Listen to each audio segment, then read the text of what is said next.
ഇത് നമ്മുടെ സുഹൃത്ത് നിതിൽ രാജാണ്. ഫേസ്ബുക്കിലെ എന്റെ ഒരു പോസ്റ്റുമായി ബന്ധപ്പെട്ട് അദ്ദേഹം കമന്റ് ഇട്ടു. അപ്പോൾ ഞാൻ പരിചയപ്പെടണം എന്ന് വിചാരിച്ചു. അങ്ങനെ പരിചയപ്പെട്ടു. അപ്പോ ആ ബന്ധം ഊഷ്മളമായി എന്നുള്ളതാണ് സത്യം.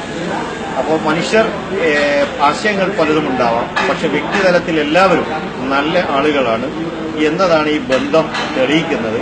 അപ്പോൾ മനസ്സിൽ ചില ആളുകൾ വെക്കാതെ തന്നെ പുറമെ ചിലതൊക്കെ പറയും. എന്നാൽ അവരുമായി പരിചയപ്പെട്ടാൽ അവർ നല്ല മനുഷ്യരാണ്. ഞാൻ അദ്ദേഹത്തെ വന്ന് കണ്ടതാണ് സത്യത്തിൽ.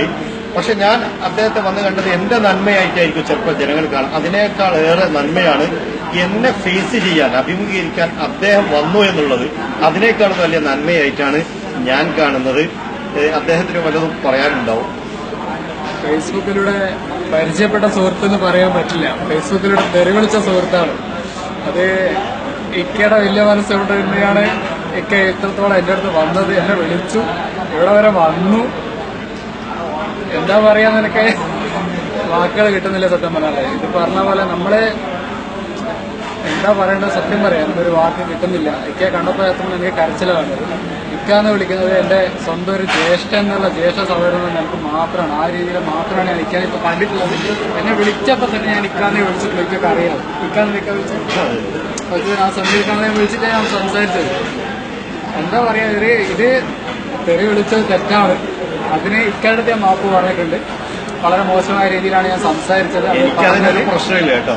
ഇക്കയുടെ വലിയ മനസ്സുകൊണ്ട് ഇക്ക ഇങ്ങനെ പറയുന്നുണ്ട്. പക്ഷേ എനിക്ക് അത്രയും സങ്കടമുണ്ട്. ഇക്കത് ആര് സങ്കടം സത്യം പറഞ്ഞാൽ ഇപ്പൊ ഒരു സന്തോഷമാണ്.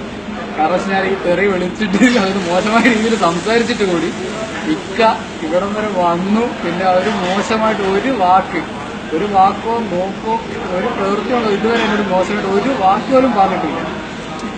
എന്താ പറയേണ്ടത്, ശരിക്കും ഞാൻ പറഞ്ഞത് സ്വന്തം കൂടപ്പുറം പോലും ചിലപ്പോ ഇനിയെ ഇതുപോലെ വിളിച്ചു കഴിഞ്ഞാൽ ചിലപ്പോ ക്ഷമിച്ചു കാണുന്നില്ല.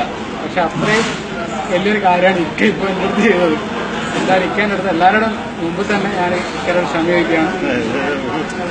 ഇക്കയ്ക്ക് ആവശ്യമില്ല എന്നാലും പറയാം. അതായത് ഇത്രയും ദൂരെ നിന്ന് ഷാർജയിൽ നിന്ന് എന്നെ കാണാൻ മാത്രമായിട്ട് വന്നതാണ് ദുബായിലേക്ക്.